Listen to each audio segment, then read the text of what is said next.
Good afternoon, everyone, and welcome to the Freedom of Information Act at 25. What next for freedom of information at the Institute for Government?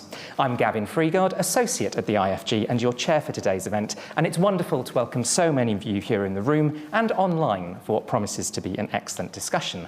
This is the IFG's first event of September, of the autumn. It feels like the first day back at school. So I hope you've all got your lunch boxes, your PE kit, and your names sewn into your clothes. A bit of housekeeping before we get underway. This event is on the record, so bear that in mind when we come to audience questions later. If you're joining us online, you can submit your questions via Slido. There should be a panel next to the video you're watching. Those of you in the room will be able to raise your hands to ask questions, and you'll be able to watch or listen back to this event on the IFG website. So, happy anniversary, Freedom of Information, or FOI. 2025 marks 20 years since FOI came into effect in the UK and 25 years since the FOI Act became law, allowing people to request information from public authorities. It's also 20 years since the FOI Scotland Act came into force, so this year is actually a triple anniversary. In 1999, Home Secretary Jack Straw told Parliament that the Act aimed to transform the culture of government from one of secrecy to one of openness. In so doing, it should raise public confidence in the processes of government and enhance the quality of decision-making by the government. As the White Paper said, unnecessary secrecy in government leads to arrogance in governance and defective decision-making. Now, we've still got some way to go to beat Sweden, 259 years and counting, but for the past 20 years, FOI has been a vital legal and democratic right for journalists, campaigners, researchers and members of the public, scrutinising the state, uncovering wrongdoing and catalysing action on everything from MPs' expenses to food hygiene ratings. Not everyone loves it. David Cameron pledged to lead one of the most open and transparent governments in the world, but decried FOI as part of the buggeration factor, furring up the arteries of government. Tony Blair, the PM who introduced FOI, later derided himself as a naive, foolish, irresponsible nincompoop, and quaked at the imbecility of having introduced it. Some inside government complain about the burden and chilling effect of disclosure on private discussions. The number of requests to monitored central government bodies has tripled since 2005. Those making requests have expressed frustration at delays and information being withheld. And the wider information environment, open data, misinformation, AI, has changed considerably since FOI was introduced. So where does all of that leave FOI? How did we get here? How are things currently working? And what does and what should the future hold? Well, we have some brilliant speakers to explore the past, present and future of FOI today. Today's event has a different format to most IFG events. We're going to start with three speakers, Jenna Corduroy, Ben Worthy and Louise Crowe, each of whom will pitch their proposal for the future of FOI. They'll have just 5 minutes each to do that, and then you, the audience, will have 5 minutes to question them. So please keep your questions to one sentence. After those three pitches, we'll follow the government and have a bit of a reshuffle on stage, and we'll move to a panel discussion with three other wonderful speakers, John Edwards, Lord Charlie Faulkner, and Lynn Wyeth. They'll briefly share their reflections on the pitches before I ask them to share their experiences and assessment of FOI. Then, for the last 20 minutes or so sometime after 1 o'clock, we'll take questions from you, the audience, for our panel and our pitches. So we'll be closing at around 1:30. Hopefully that all makes sense. Pitches for the future, a panel on past, present and future, and then questions from you. So let's get onto our pitches. Our first pitcher is Jenna Corduroy, investigative reporter at Democracy for Sale, who specialises in obtaining documents using FOI and previously won Campaign of the Year at the British Journalism Awards for her transparency investigations at Open Democracy. Jenna's going to focus on timeliness of disclosure. So over to you, Jenna. Great, thank you. I want to say thank you to the Institute for Government for putting on this event because I feel that it is important to mark this vital piece of legislation. I'm a reporter for Democracy for Sale, where we publish investigations via newsletters, and we also work with lawyers when we bring FOI challenges.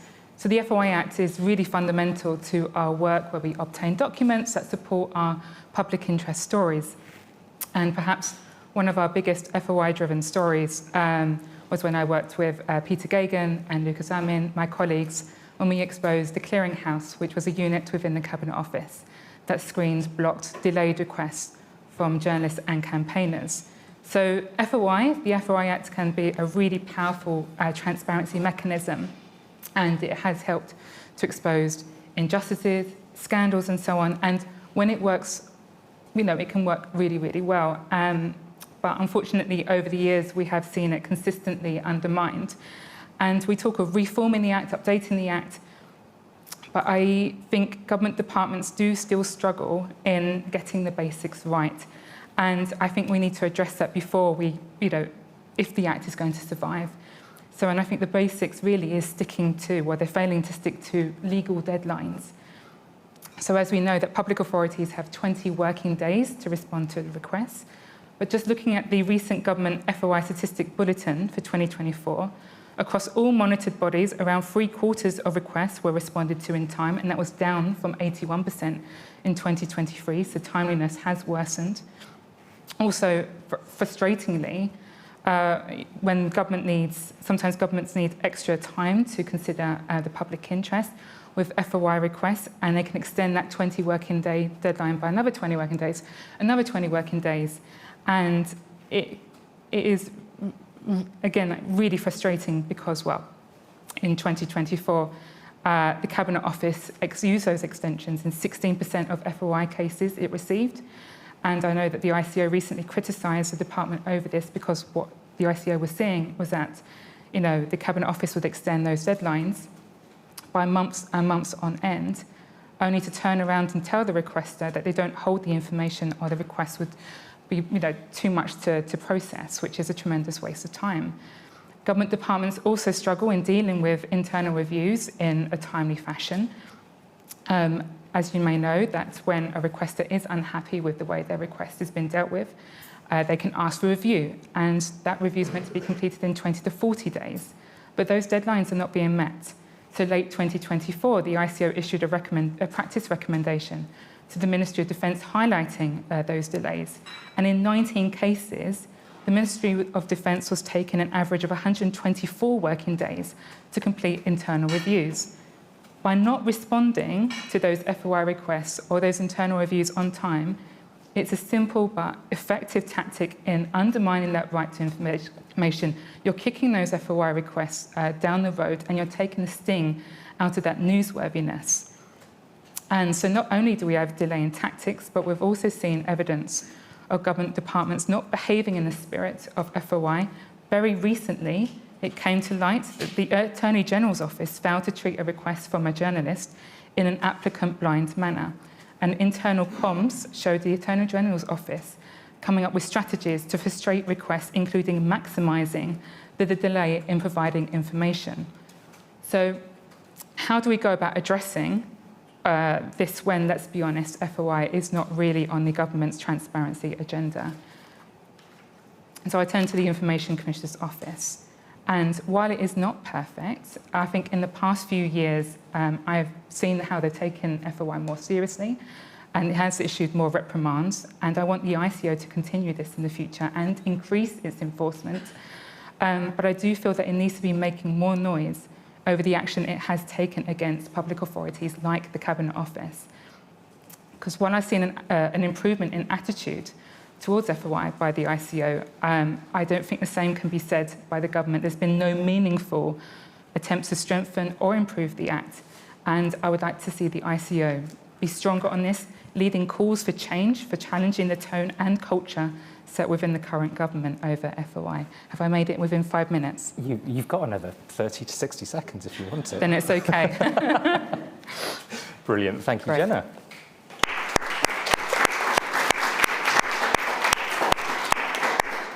So we've got 5 minutes, or perhaps 5.5 minutes, of questions for Jenna.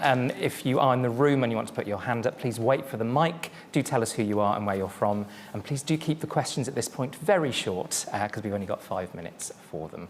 Does anyone have a question for Jenna on timeliness, enforcement, and anything else that she covered? We've got one there. Hi, Jake Hofer from Big Brother Watch. Do you think the ICO can enforce it better by creatively using Section 77, it's a criminal offence, to block disclosure by basically seeking criminal proceedings for people who are using the extensions to block disclosure, kind of going forward like the AGO was? Criminal proceedings. That would certainly generate a lot of news lines.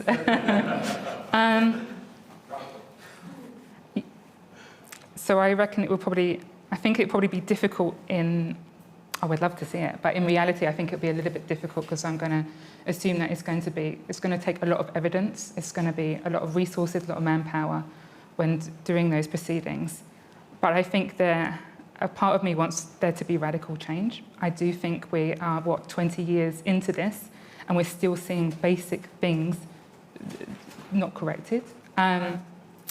So any sort of proposals like that, I think would be quite fun. Yeah.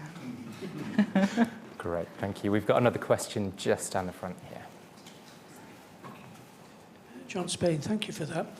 I'm guessing that anything really juicy, such as, say, the Afghan MOD problem, you would never have got anywhere with FOI requests.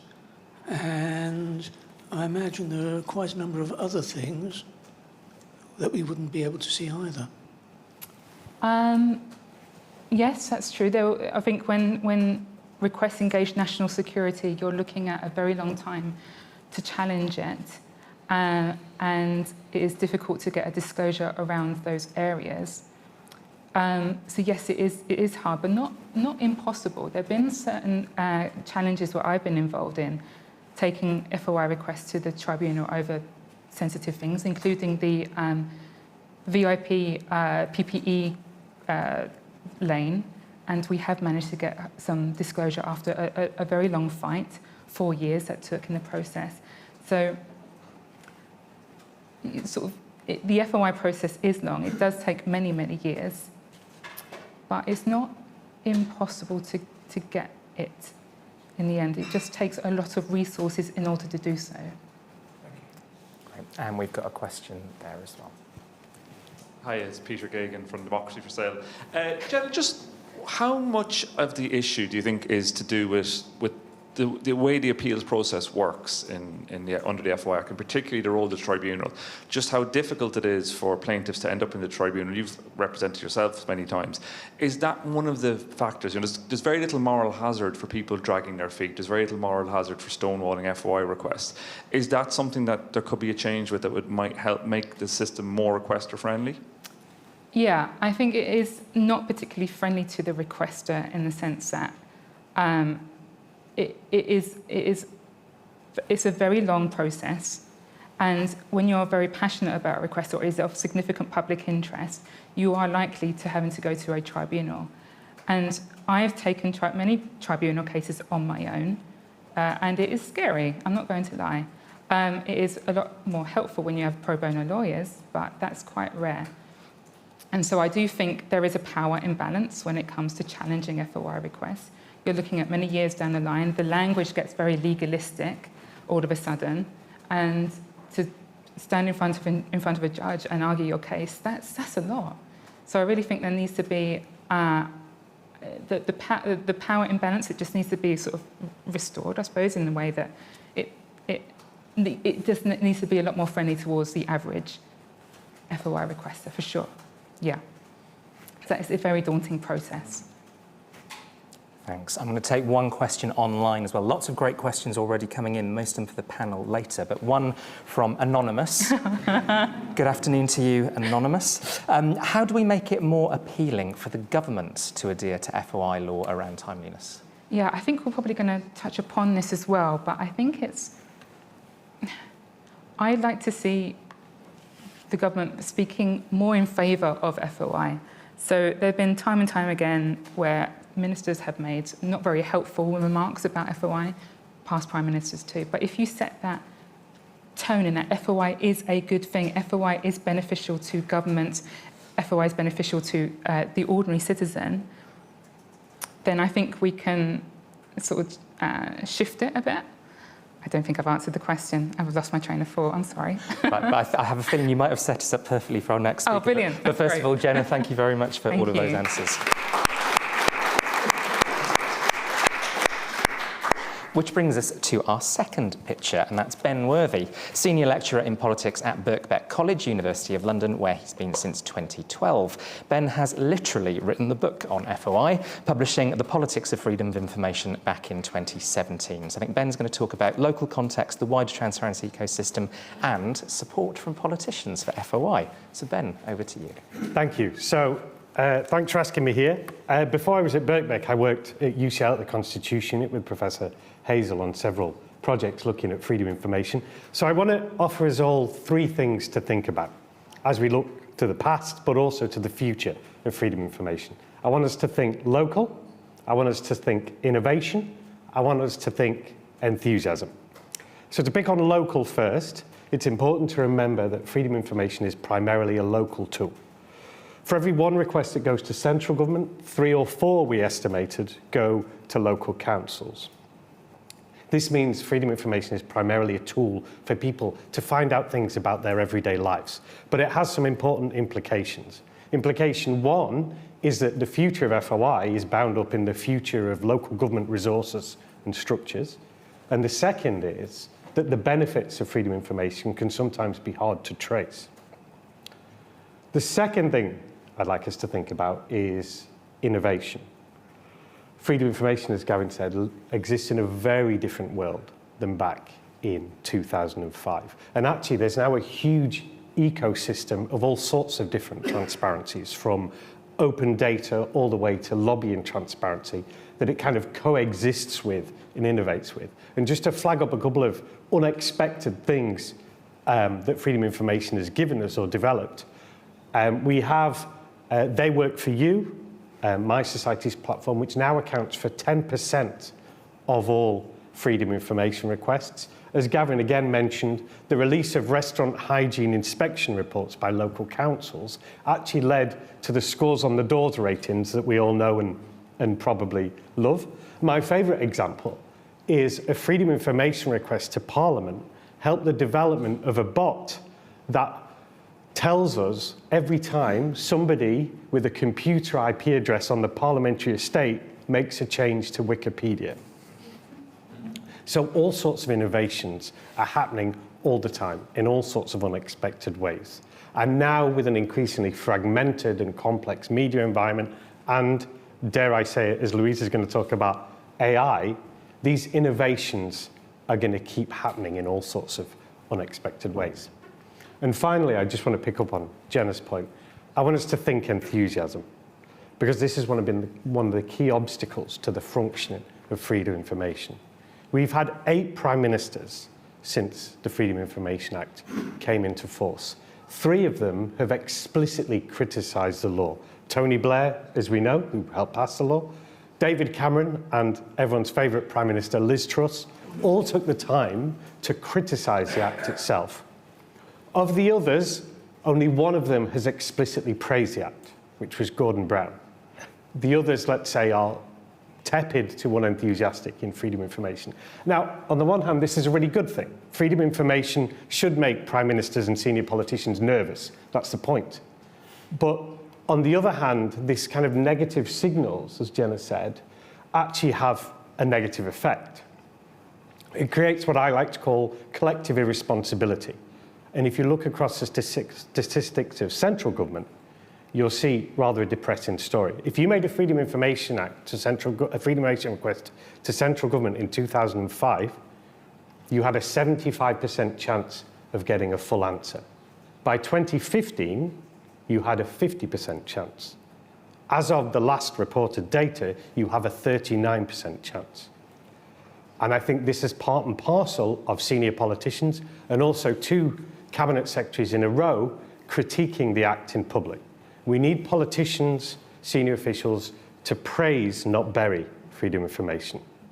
Thank you.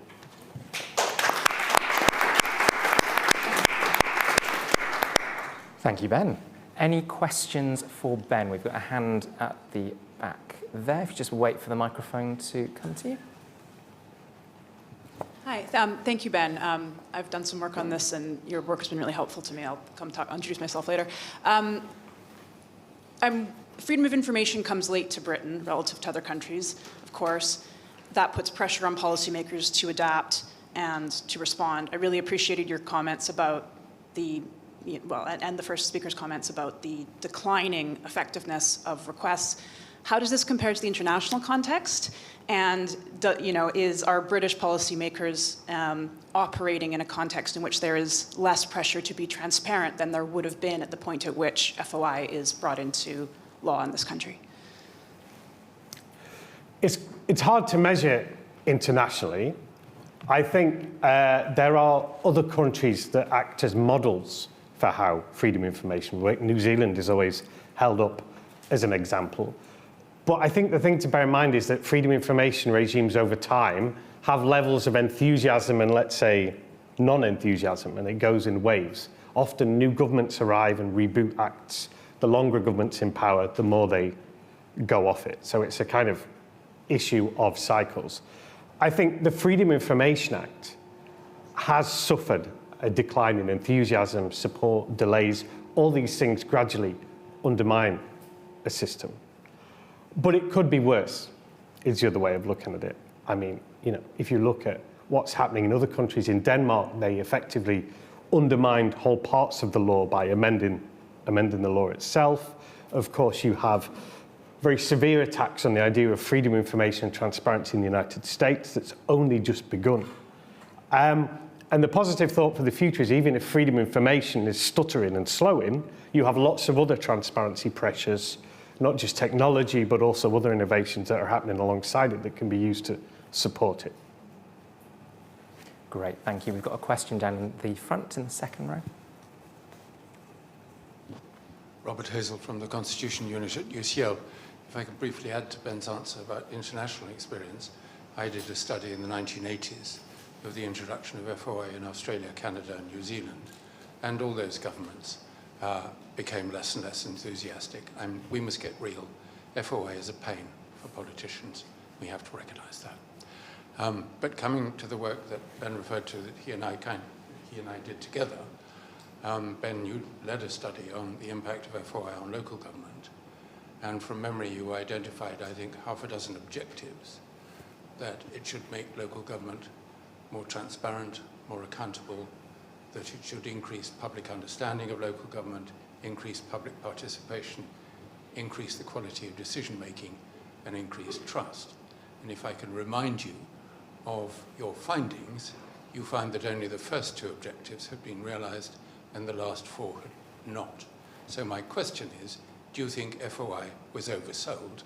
And is it time now, in recalibrating the impact of FOI, to get real about what it can and cannot do? Thanks, Robert. I think another way, and I think we came to conceptualize it slightly differently, didn't we, in that the core aims of freedom of information, to make public bodies more transparent and accountable, has definitely happened. The problem with the other objectives is that FOI alone cannot do that. The idea that a Freedom of Information Act law on its own can encourage people to participate more in politics is definitely an oversell. And the issue of political trust is extraordinarily complex and influenced by so many other factors that I think freedom of information is just one part of it. That's not to say it can't contribute. So there's a really interesting finding from the MPs' expenses scandal. People said this led to a drop in trust in MPs. Well, the news is people didn't really trust MPs before the expenses scandal. It just confirmed, it was a confirmation of what they thought rather than a huge revelation. And there is an argument that over time, greater publicity can help people change their perceptions, but it isn't really up to freedom of information on its own to do that. Great, that brings us perfectly to time. So Ben, thank you very much.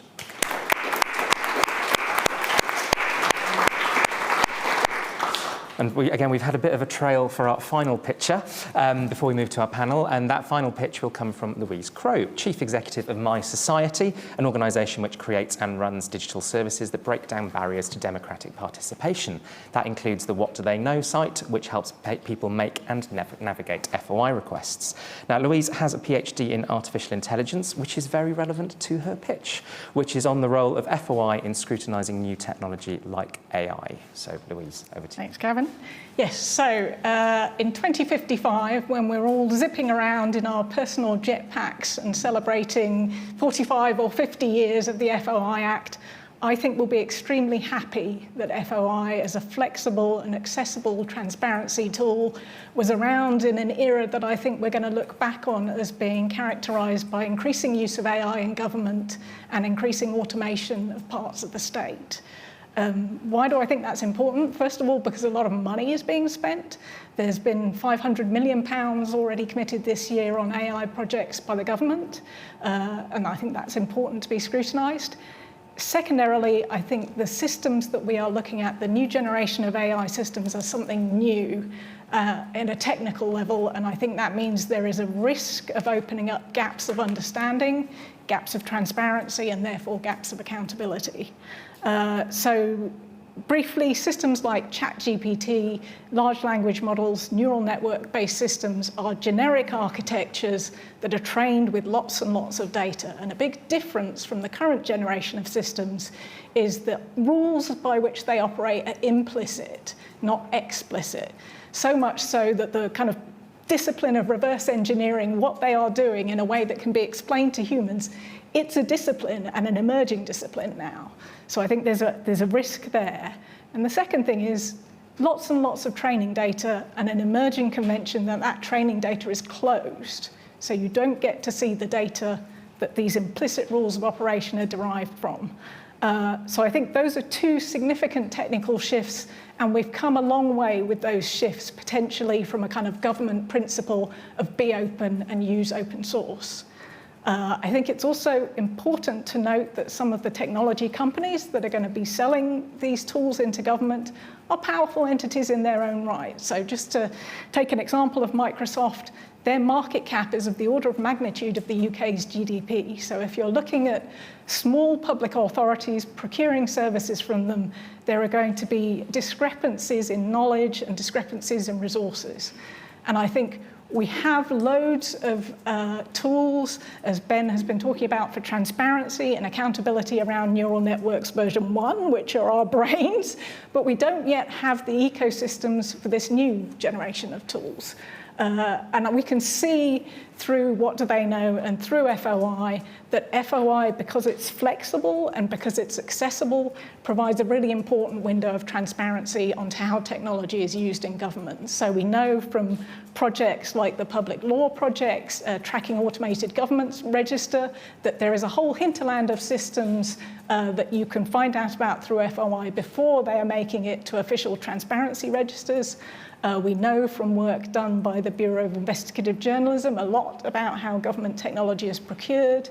We know from studies by the Data Justice Lab at Cardiff University about failed technology systems across really important areas like policing and fraud detection. And because of the accessibility of FOI, in the Horizon post office scandal, which is one of the biggest miscarriages of justice of our generation, brought about due to a supposedly infallible IT system, Eleanor Sheikh, who's not a journalist, not a professional investigator, was able to get documents released through FOI that previously hadn't been released to the High Court. So I think in terms of the future of FOI, we're going to need it. I think there are going to be two exemption areas that are going to be significant. There is the prevention of crime and law enforcement, where some of the most sensitive systems are already in use and will be in use. And I think there is commercial interests exemption. And I guess this is my real pitch for the future of FOI, which is that we should revisit the ICO's proposals to strengthen the transparency requirements that come with the delivery of public services through contracts, particularly because these are increasingly going to be delivered through automated systems. And if we want to look at a sort of strong version of what that looks like, we can come back to Marietta Shaka, former MEP, AI policy expert, who says any law that applies to government around transparency and accountability should also apply to technology companies who are supplying services to do the functions of public authorities. If you pay for, as a public, if you pay for technology systems, they should be openly available for you to inspect. So it's with public money comes public code. And kind of coming back to the anniversary theme of the event, what kind of difference would that make? Well, one of the Fujitsu bosses testified at the inquiry that Fujitsu staff knew that there were bugs in the Horizon system in 1999, which is just over 25 years ago. So we can imagine if there had been some mechanism by which we could have brought those facts to light, then how differently that scandal might have unfolded over the last 25 years. Thanks, Louise.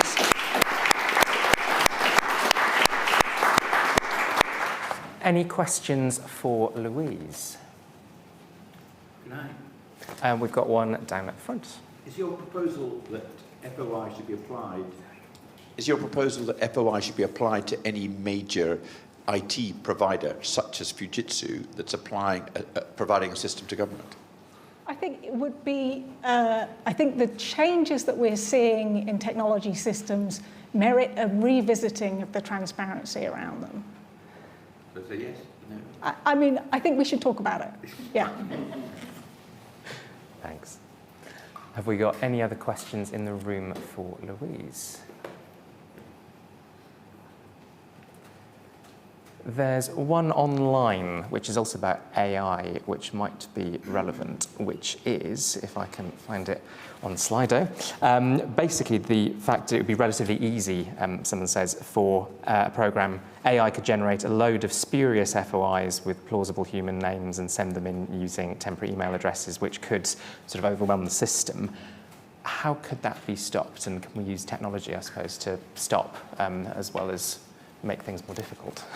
I mean, yes and yes. I think we're, as so often in technology, in an arms race. So I think it is important both for people in government and people in civil society to use technology effectively and in a principled way. But it is the ecosystem in which we operate as a civic technology organisation who is trying to sort of help be a positive force in the ecosystem. That ecosystem is changing very quickly. So I think it is a thing we need to think about all kinds. I could have kind of talked for 5 minutes about FOI for requesters, AI for requesters, AI for public authorities. Every part of that system is changing. So, yeah. Great, thank you. And we've got a question just there. Terence Eden from Open Ideas. I completely agree with what you're saying, public money, public code. But do you also think that open data has had a positive effect on FOI? Because now people can proactively go and get the data rather than having to request it and wait for it to be opened. I think they work really well together.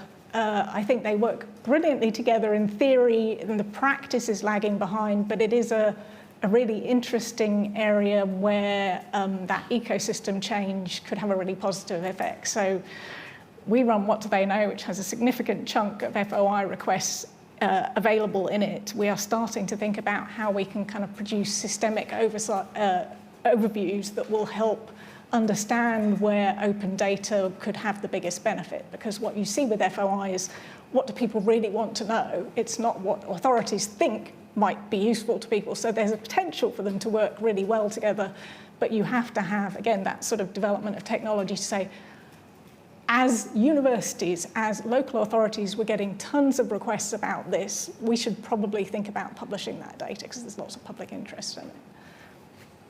Great, well, thank you, Louise.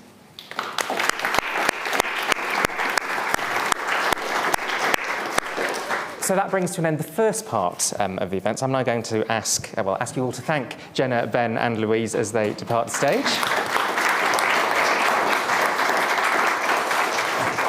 And I'm going to invite our panel to join me on the stage. So please do take your seats up here.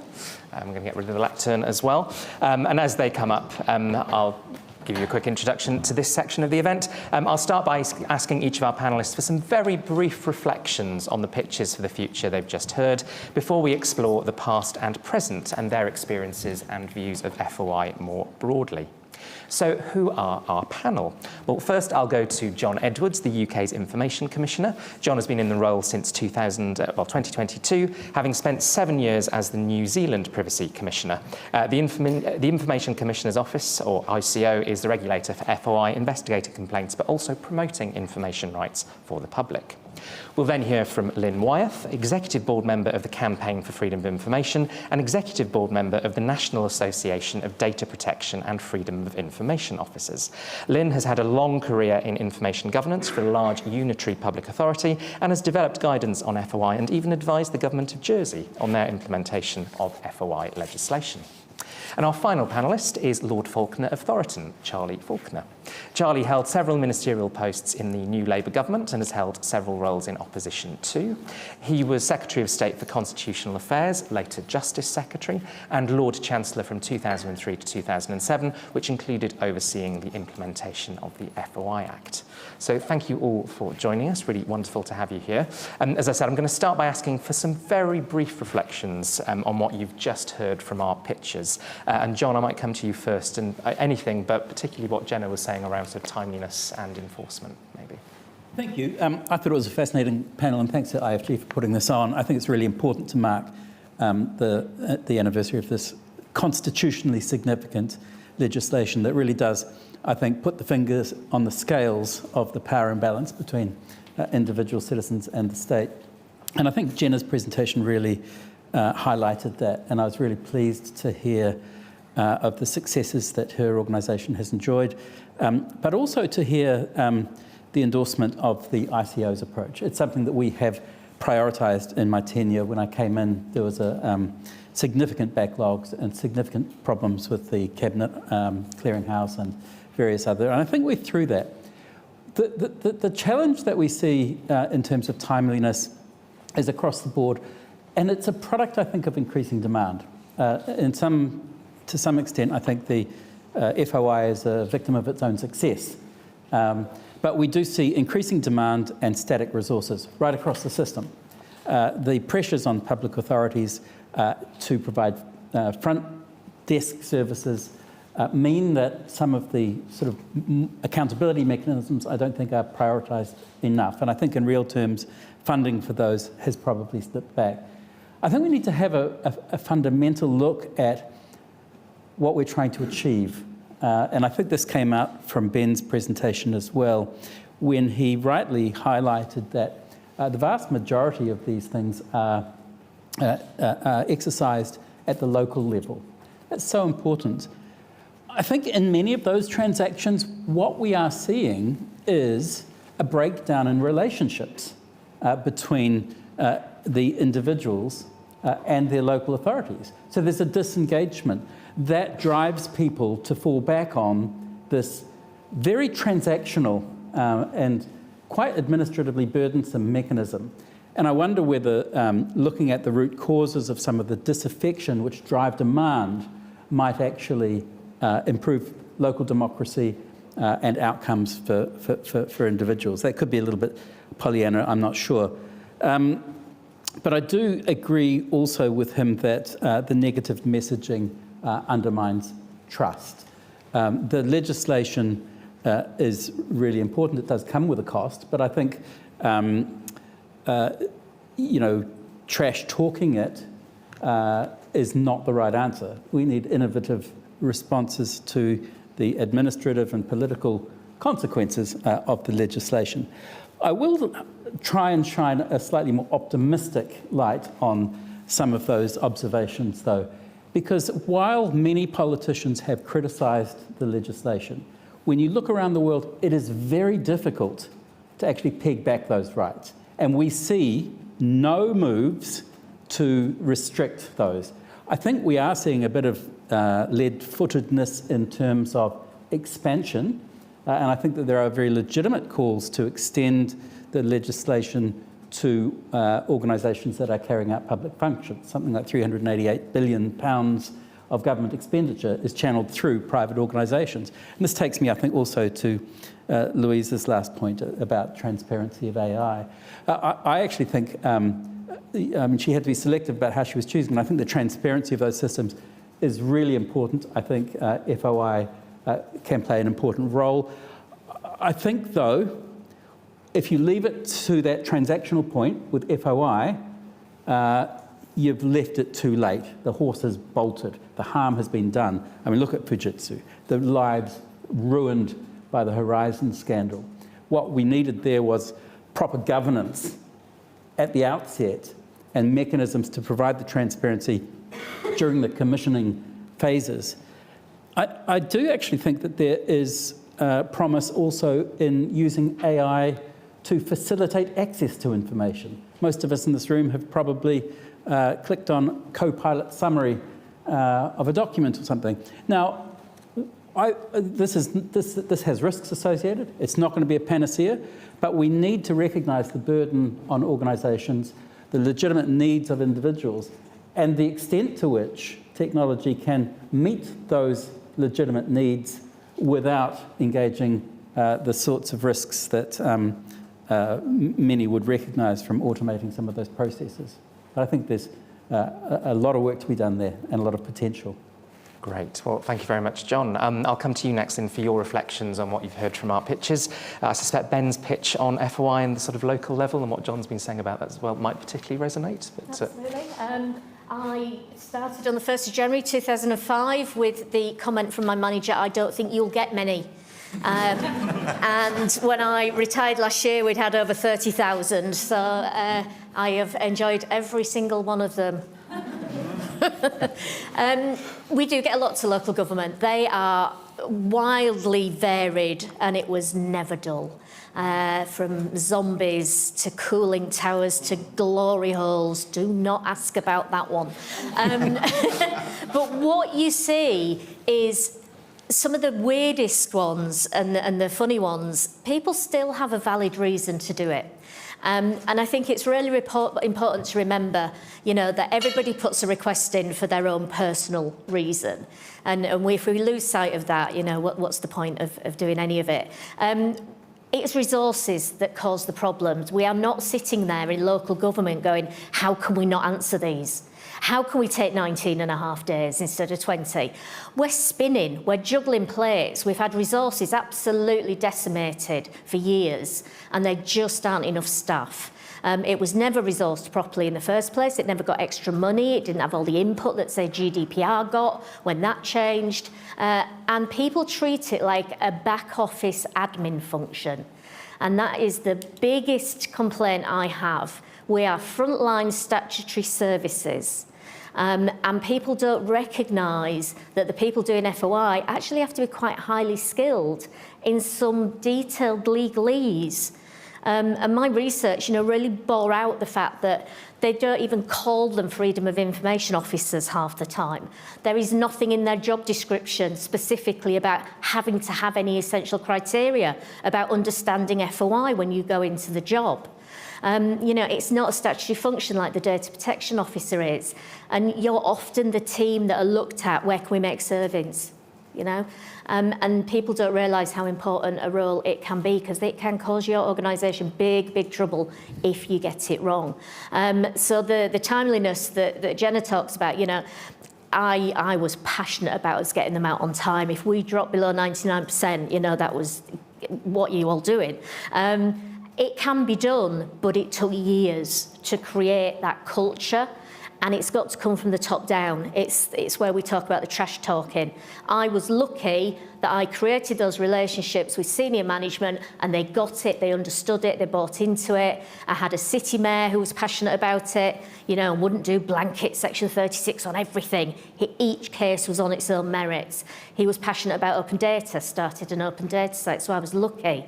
But you've got to have that, because it trickles down your departments, and you get that culture that then it's all right to only answer 39% of them. I mean, I'd like to think they're only answering 39% because all of them are Section 21s, because they publish so much now, but the reality is we all know that isn't the case. But it is difficult to compare. It's difficult to mark yourself against other organisations. It's comparing apples and pears and peaches. Every organisation is different size, different types of requests. You know, local government definitely get lots more than central government, but having worked and done training with central government, boy, do they get some tricky ones, really complex. And I think anecdotally what we've seen over the 20 years is not just numbers going up, but the level of complexity going up, and people putting the requests in understand it more, like we understand the exemptions more. So that adds to the complexity of things as well. So it's been a really interesting journey. I would definitely roll FOI out to more organisations. I'm passionate about that. Anybody that spends public money, I'd go as far as to say even anybody that's got a community asset registered with them, e.g. my football club. I would love them to be fireable. So John, if you could make that happen, that'd be great. Thank you. Thank you very much, Lynn. Charlie, I'll ask you in a moment about your experiences as the actors coming in, but first of all, any reflections you had on what you've heard already? I thought they were incredibly interesting proposals, and I thought they were very reflective of where people think the problems are in relation to FOI. First, with a little bit of an exception possibly from Louise at the end, nobody was saying in their proposals that the basic balance the Freedom of Information legislation proposes is wrong. People are not saying it's too biased in favour of the government. Secondly, what you were saying, all of you, seemed to me to be how it worked in practice. And in particular, there were two themes that came out in relation to how it worked in practice. First of all, the lack of enthusiasm that exists in the leadership, and you've picked that up as well in relation to it. Robert Hazel said in his question, politicians don't like freedom of information. I think that's a little unfair. I mean, I think, and maybe the way he used his language is better. It's a pain. It doesn't mean that you don't accept the importance of it. But the nature of the conflict or the tension, which is essentially a good conflict, is FOI makes you know, as somebody who's working in government, that the information you are getting, the facts you are getting, and your deliberations will imminently become public. That makes you behave better, and it makes you respond more appropriately to the information you're getting. Imminent can mean different things, depending on whether a particular exception applies. What makes it a pain is the fact that you're not operating in your own time in relation to when this is going to become public. So, for example, Priti Patel is faced with information that prevents her from employing a pushback policy in the Channel. You cannot push refugees back because it's against a whole range of maritime conventions and it leads to people drowning. The government, therefore, internally adopts a policy that says, quite rightly, when she's the Home Secretary, they will not push back. She publicly flirts with a pushback policy of some sort for political reasons. Yet the information is such internally that she knows, and she, to her credit, accepts you can't do that. She wants to determine the timing of when this information comes out rather than the Freedom of Information Act. The Freedom of Information Act is a good thing, but it forces it out much earlier than she would like it out. But the politicians find it a pain because they want to determine the timing. So it's not, I think, about the fact that they don't accept the need for it because somebody said there's no pushback in terms of changing the law. It is a constant pressure, and it's a good pressure. The third thing that came out of the presentations, I thought, was that things have changed, and there are two particular things I think that have changed. First of all, technology, and Louise's interesting proposal about whether or not you should be able to, as it were, do an FOI request from Fujitsu. I mean, I think that's a very interesting idea. I don't know when one should be able to do it. Should one be able to do it when the negotiations are going on? Should you be able to do it when they're developing the scheme? You should certainly be able to do it now, but where do you start in relation to that? And that's a function of the way that technology has changed things. The other thing, and Jenna's proposal referred to this, was standards are dropping, in the sense it's taking longer, reviews take longer, etc. Remember how the way politics have changed at the moment. If you don't get the time to think about a particular policy issue, the facts come out, or what you're deliberating comes out, you are then immediately the victim of a massive, different form of pillaring in the media than you were when the whole thing started. I was really struck by Ben's figures, which are 75% at some year, going down to 50% a few years later, going down to 39%. Politicians are more and more reluctant to face a pylon when a piece of undigested information comes out, which they never get the proper opportunity to explain. So timing becomes incredibly important. The last point I would like to make is, you've got to proceed on the basis that the Prime Ministers are not going to say what a marvellous thing it is. You've got to accept it's part of the tension in the system. I think it's other people who've constantly got to be citing the benefit, like the Priti Patel example. I mean, there's another one in the last few days. A government minister said, actually, we're already talking to Afghanistan about returning refugees. An FOI request had in fact taken place before that. We've sent back, since the Taliban took over between 2021 and 2025, this is a result of an FOI request, 8 people to Afghanistan. The 8 people we've sent back are all convicted criminals, and the 8 people we sent back all consented for their own reason to go back. The idea, as it was being suggested, that perhaps we could negotiate with the Taliban and send lots of people back, once you see the facts from the FOI example, are slightly different. So my view would be, you should stand by the settlement, you should constantly give examples of how it works, you should accept that structurally the politicians are never going to like it, not because they don't agree with it, but because it is problematic from their point of view, and it's getting more problematic. Louise's point, I think, is a really key one, which I think we should be following up quite seriously. Brilliant, thank you, Charlie. I'm going to take you all back now to, well, allow you to delve a bit more into your broader experiences and reflections on FOI. And Charlie, I'll come to you first.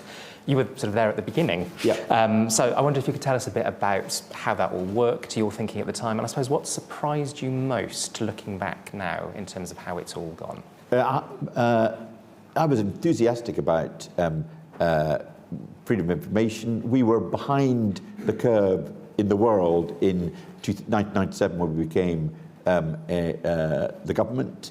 There was a Cabinet Office proposal which led to a white paper, which the government was it was too open. It didn't have enough exceptions, was a view that the government took at the time, and a more watered down version was produced, and it was the watered down version that became the law.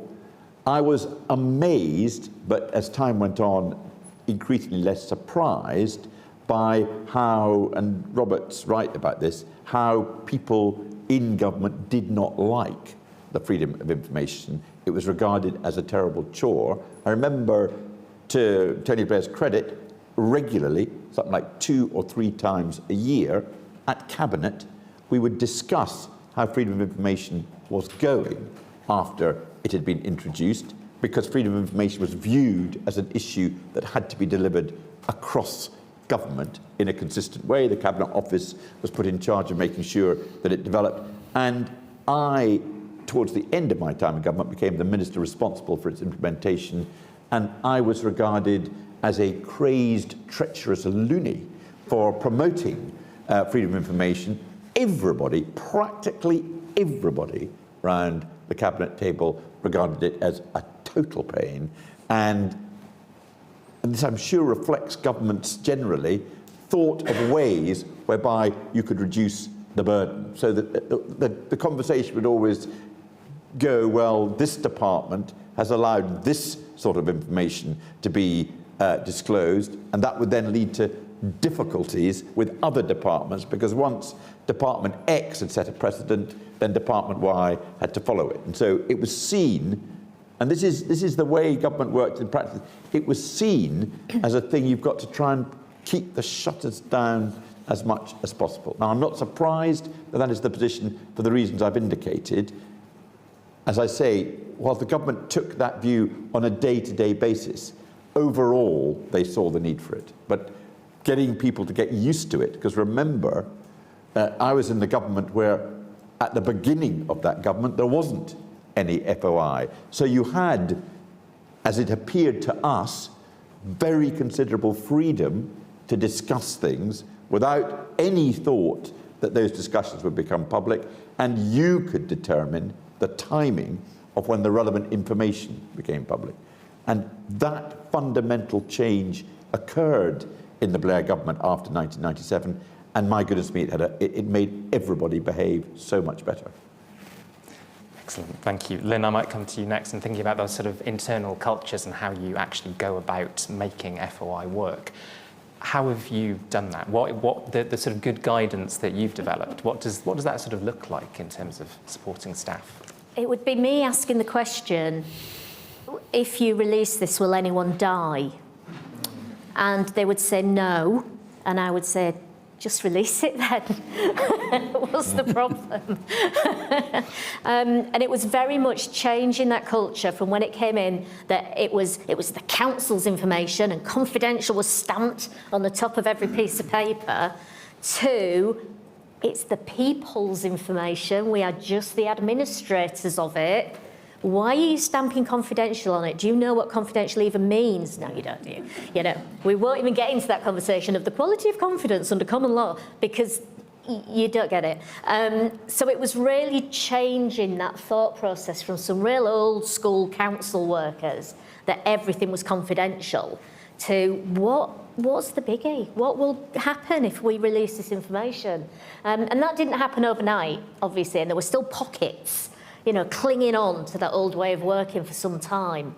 I mean, I was quite lucky when I started because I was in Regen and Culture, and it soon became quite apparent about 6 months in that about 3/4 of what I actually did was EIR and not FOI, and I'd never heard of them. You know, 6 months in, I'm like, EI what? And they were even more open, even harder to, you know, apply some of those exceptions. And people really did quite quickly get a little bit sick of me going, why, what will go wrong? Why, what will go wrong? And I would just badger them to give me a good rationale and explain those exemptions to me. But again, it came from senior management that they were quite open and transparent as well. You would get some areas that had blockers, definitely. They had that cultural blocker. I don't know whether anybody in the room's got experience of, particularly in children's services and sometimes in health, where you'd have the low numbers. Oh, we can't release it if it's less than 10. We can't, not if it's less than 5, no. Why? How can you identify anyone? Oh, no, but we don't release it less than 5. Why? You know, and you just have to have those quite tiresome conversations over and over with them. And just really building that culture that you're not going to go away. You are going to be that dog with a bone. And, you know, before COVID, I would go and stand at their desk and just smile at them until they handed the information over. And you build that culture of, oh, it's Lynn, we're just going to have to answer it. Might as well get it off my desk as quickly as possible. So you had to do good cop, bad cop sometimes, I think, definitely. You know, and when people weren't playing ball, that's when it's that important statutory service. This is why we do it, definitely. You know, you do other statutory services, you wouldn't break the law elsewhere in the council. Why do you think it's okay to break this one? It's not. Great, thank you. I'll come to the audience shortly for questions, but before I do, John, just to you, short of you being able to go to every desk in every rival department and smile at them until they release the information, what do you think, I mean, what are your sort of plans for the ICO being able to support people across the public sector to do FOI better, and where do you think you'd like us to go over the next few years? Well, I think we have a role across a spectrum of interventions. I think we should firstly be making it easy for councils and public authorities to make confident decisions about how exemptions apply. That means taking the knowledge that we've had from 20,000 decision notices and making that really accessible. There might be a role for AI in that, for example. It does involve enforcement. There needs to be consequences, and we've done more enforcement in the last 3 years than we have in the history of FOI. I was taken by the suggestion that we could start deploying the criminal provisions of the legislation. That could be quite tricky because it requires an element of mens rea, the guilty mind, the intent to disrupt, rather than just juggling many different resources. But I wanted to share an anecdote. Many years ago, I was invited to speak to an FOI conference in Chile when they were proposing their new freedom of information law. And I was quite struck that one of the provisions was that if a public official withheld information that was subsequently found ought to have been released, they had to pay a month's salary. God.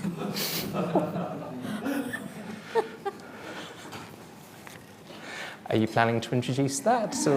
Well, that's not really within my gift. But I think there's another, just one other observation that I would make. And while we have been advocates for law reform, we don't hold those levers. I think it's important to say. I think that the calls for the legislation to extend to private authority, private enterprises, is very understandable. In this environment with the government's growth agenda, I think a proposal that a company like Fujitsu should be subject to freedom of information would be met with some challenge, shall we say. I wanted to share the approach that's taken in New Zealand, which I think is quite elegant, which doesn't say Fujitsu or this housing authority or whatever are subject to the legislation. It says where a public authority contracts out any of its functions to a third party, any information held by that third party in the discharge of that contract is deemed to be held by the public authority. So it doesn't necessarily impose the burden on the private enterprise, but it says to the government, this is not a way of ducking the transparency requirement. You still are responsible for ensuring transparency. Great, thank you. I'm going to throw a quick question to you from Slido, from Ash, John, which is, have you noticed a difference in attitudes to FOI requests in the UK when compared to New Zealand and other regulatory cultures you may have worked in? I think there's probably a greater maturity in New Zealand, just because of the longevity of the legislation. I think we are getting to that point in the UK. I recall, and it might have been Lord Tucker, I don't know if you were part of this, but there was a delegation that came from the UK to New Zealand to examine how our law worked there. And I recall, I met with them and they left and they said, well, it's interesting, it works pretty well, but we're not having this information in an intangible form. How can you make that work? It doesn't work. So that's the reach of the legislation there, into information which has no tangible form. And I think that's another evolution of accountability and of transparency.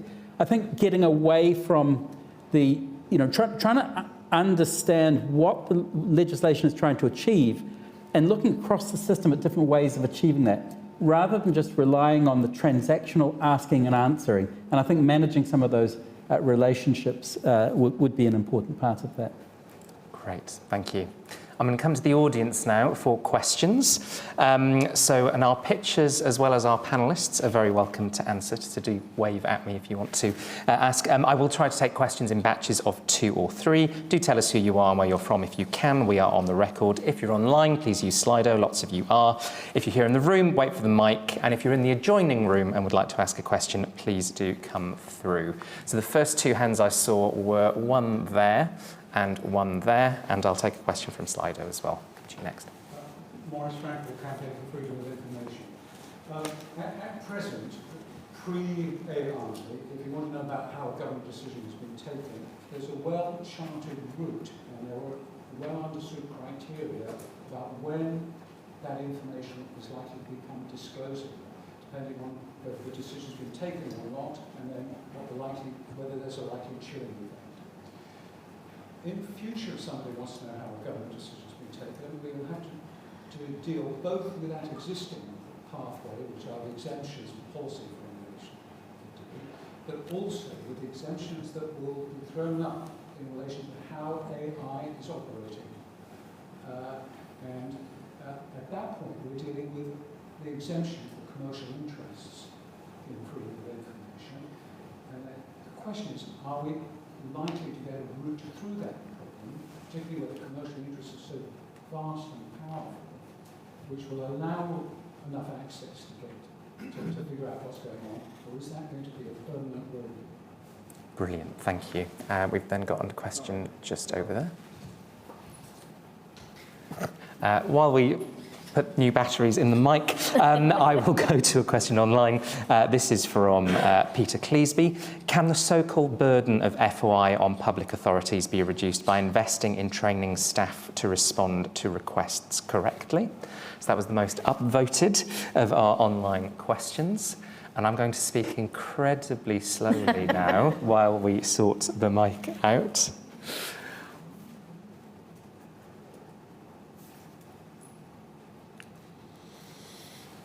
I might give us another one from online as well, actually. So this is from Deborah Clark. We can see from published statistics that the number of FOI requests being made continues to increase.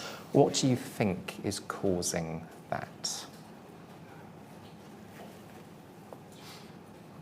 And in fact, maybe we'll just go with those three for now. I'll come to you first next time around. So we've got another really good question about exemptions on AI. We've got what's causing particular stats to look the way that they do, and can we do more through training staff to respond correctly to reduce the burden? Who wants to kick us off? Well, we've got, I think Louise might jump in first.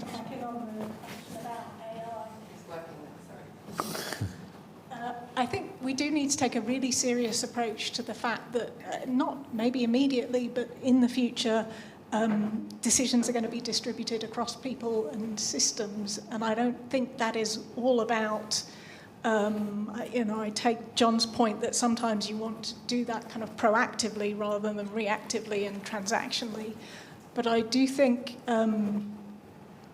that a greater understanding of how systems operate has to be part of that too, because there are actually significant technical challenges in some kind of systems. And I think what is different in terms of this as a sort of technological revolution is that it's not coming like previous technological revolutions from government. Lots of them came from kind of military functions of government. It's coming from the private sector. And so as you point out, the existing transparency mechanism, which is a sometimes quite sort of variably used exemption for commercial interests, I don't think it's really going to be the whole of what we need there to really get adequate transparency. Thanks. I think Lynn next, and then Charlie. Yeah, Maurice, I would hope that the exemptions would work as they're supposed to work, and people wouldn't just do the blanket. You know, we see that AI is involved, it's Section 43. We see that it's something to do with decision-making, policy-making, it's Section 36. You know, you've got to do the deeper dive. You've got to say, where's the prejudice? Where's the likelihood of prejudice? Where's the public interest test? Where's the commercial sensitivity? The sorts of things that you get the deep dive on when you get to the tribunal is not what's happening at that first two levels, I think, for the actual request and the appeal. And I think people have got to stop being lazy and just doing the blanket. We need to get people to be smarter, so maybe this goes with the staff training and more resources, that people do a better job at the first two stages, because a lot of the time the ICO and the tribunal will go, nah, mate, your Section 43 is never going to stand up under your public interest for that one. So I would hope that we would see a bit more in-depth analysis of things rather than just the lazy application.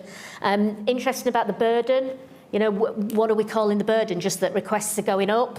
Great, brilliant, more people are getting interested in FOI and using it. Surely that's a good thing.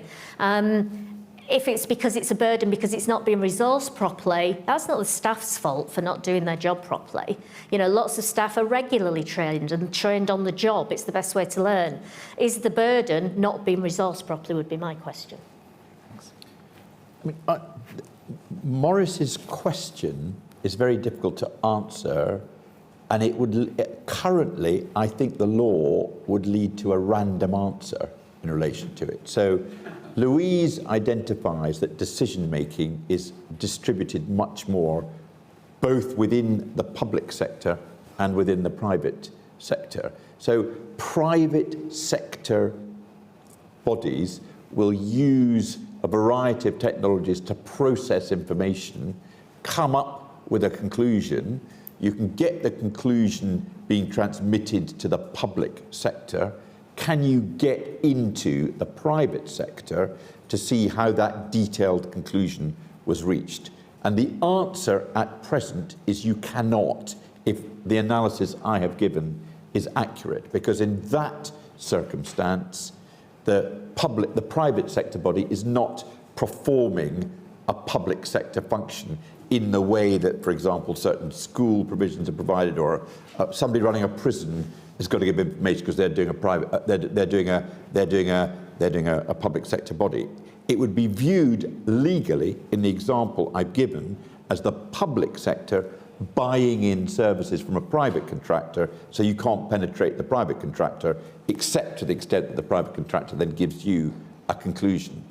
That is not an adequate policy response, because the right policy response is the public is entitled to know why we came to a particular conclusion that we did. So, for example, if a private IT company has decided that the best person to give the prison contract to is company X, and there's a whole range of factors they've taken into account, but you never see that consideration.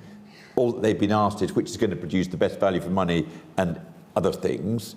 You should be able to see that. So that, I think, requires some considerable thought about what we want FOI to involve, where there is this diffuse form of decision-making. And I think it will mean an amendment to the Act. And I think the whole idea of commercial interest, are you dealing with a private contractor, is an inadequate response in relation to it at the moment.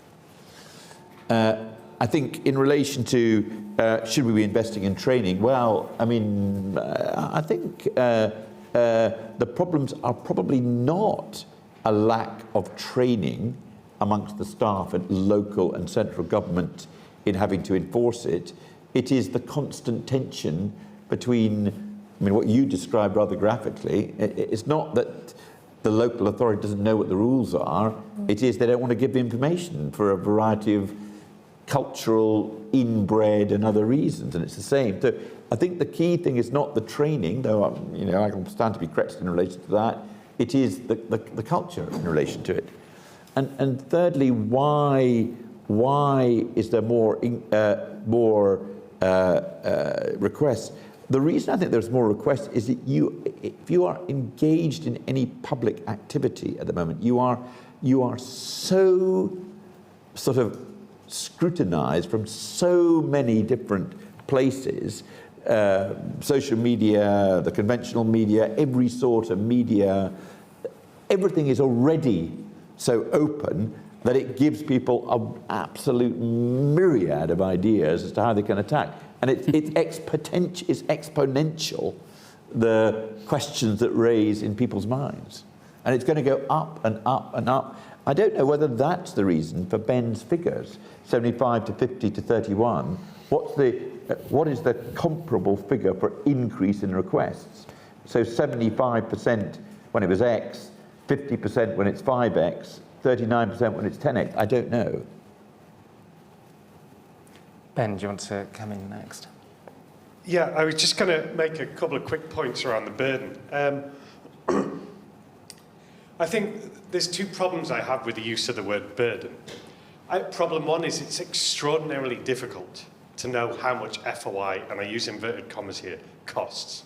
So when we looked into it, there was a famous review early on in FOI which concluded that costs came to about £200 per request. Now, when we looked into local council figures, they came out around £19 per request.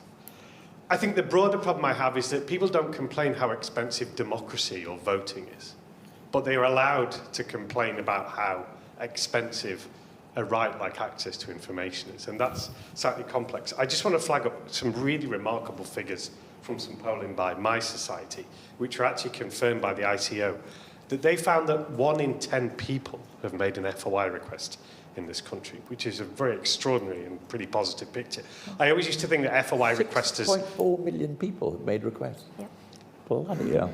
That's not just people repeating. Well, that's what I always... Okay, I always presumed that FOI requesters were like people who complained in restaurants. There weren't many, and I didn't want to be that person, but they brought a lot of good to the world. And I was really impressed by the My Society and the ICO polling that showed actually it may be that there are small groups of people who make a lot of requests, but actually it was very broadly diffused across society. Anyone else from the panel? No? We might go to the next round of questions. So I had a hand up there and I had a hand up down here. We'll try and squeeze you in. So if you can keep questions short, we might be able to get through a few more. Hi, David Schley from Sense About Science. Since FOI's come in, we've had lots of rules and guidance on transparency, especially at a national level, from broad codes to protocols. So I guess my question is, how much of FOIs do you think is still mopping up the fact that we don't have access to the evidence and the information and the data that we should do anyway, i.e. how much could departments shed the burden if they did the job in the spirit that the law intends that they did it from the outset? Thank you. We've got a hand up there. Thank you. My name is John Spain, speaking for myself. This may be slightly outside, but if I could actually put an amendment to the Freedom of Information Act, I would bring in a restricted class of information for people who have been very badly treated, say by National Health Service trusts or whistleblowing, that they would be given extra powers to acquire information which they can't get at the moment. Somebody mentioned Horizon earlier. 16,000, I think it is, sub-postmasters have really been hit, some of them very, very badly. I think the number of whistleblowers over the last 10 years has been way beyond that, and because the information hasn't been made available, some of the senior people have just gone up and up and up.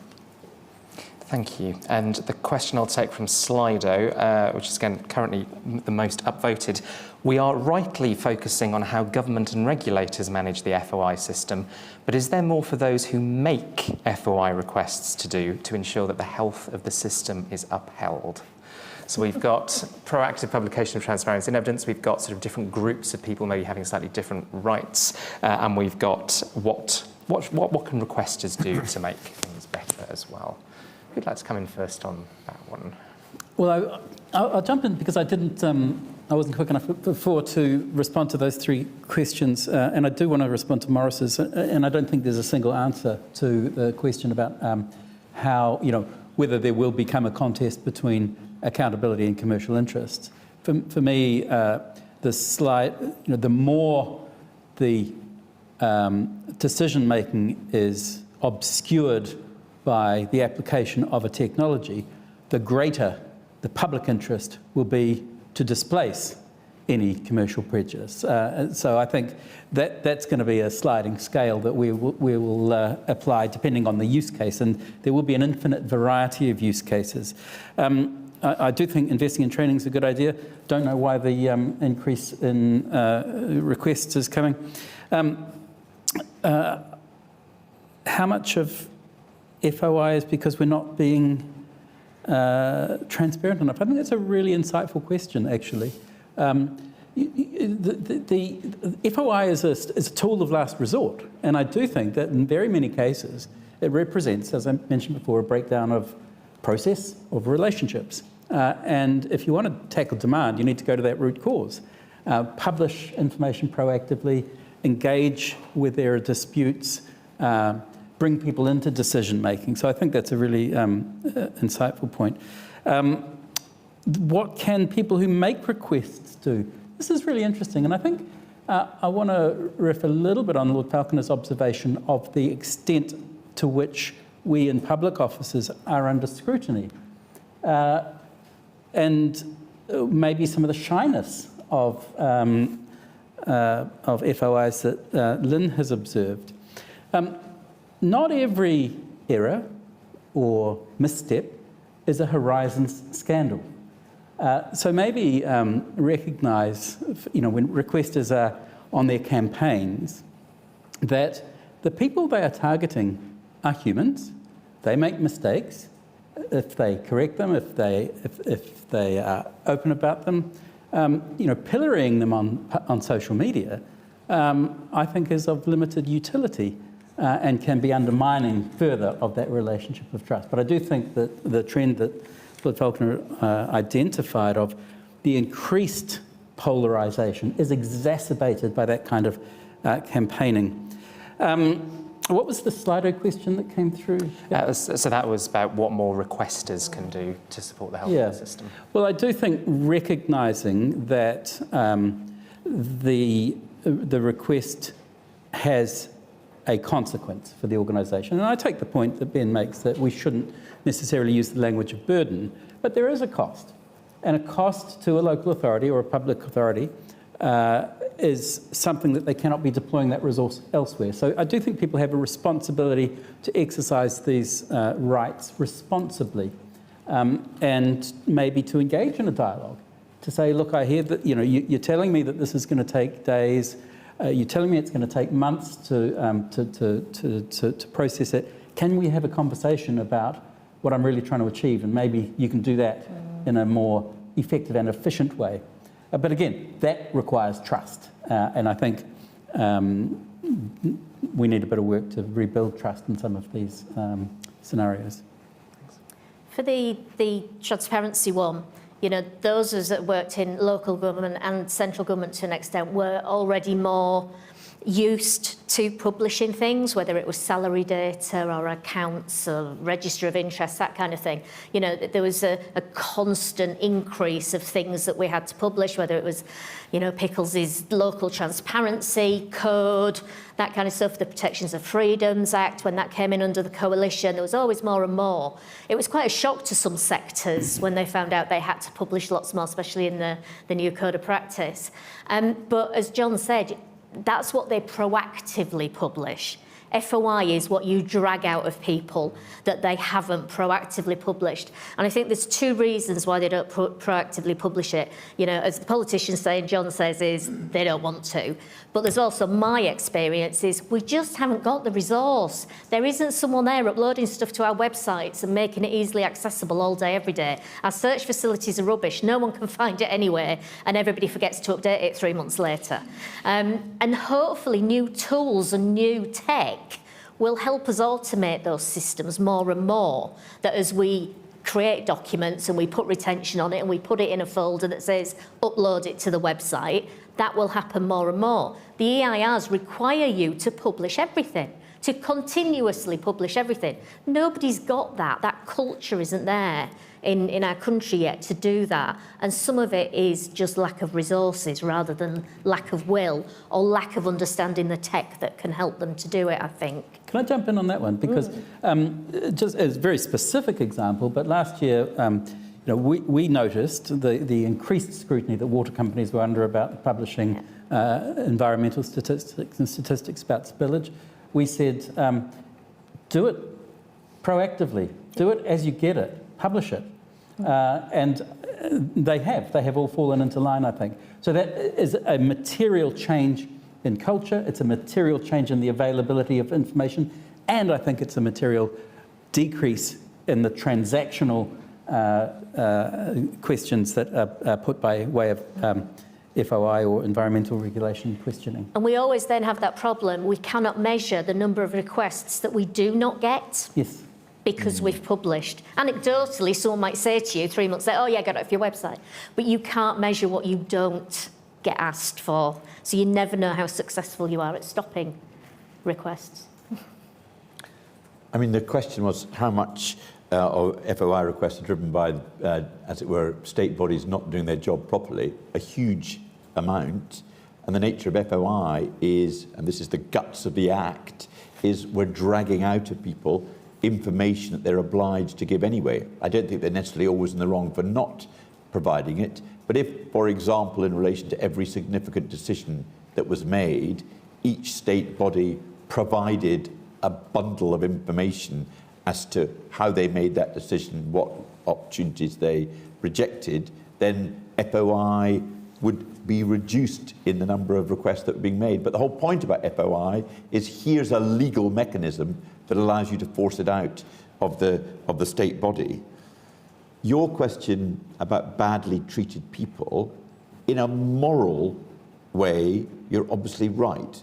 You should not be allowed to rely on exemptions if you have behaved as truly badly as the state did in relation to, for example, the post office scandal, or, for example, in relation to the covering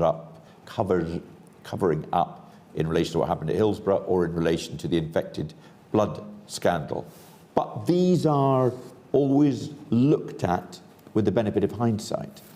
So you can resist giving disclosure in Hillsborough, infected blood, or Horizon by saying, I've got a legitimate commercial reason for not disclosing this, even though in fact you haven't got a legitimate reason, you're simply covering up. So the question in relation to all of those sorts of cases has got to be, what is the price you pay if you are the post office, you are the various blood authorities, you are the West Yorkshire Police, for being dishonest in the disclosures that you made, because ex hypothesi, the wrong that you are referring to is their deceitful covering up of it. So I think what one needs to look at is what's the price that you pay in relation to, for example, the police and other public servants, the obligation, the duty of candour that's now going to be introduced one way or another in various pieces of legislation will mean that public authorities will presumably pay a price in damages for what they've done. The way that you really make a difference in every field, and it's been visible in relation to bribery, is if you impose criminal sanctions that are enforced against not state bodies, but against individuals.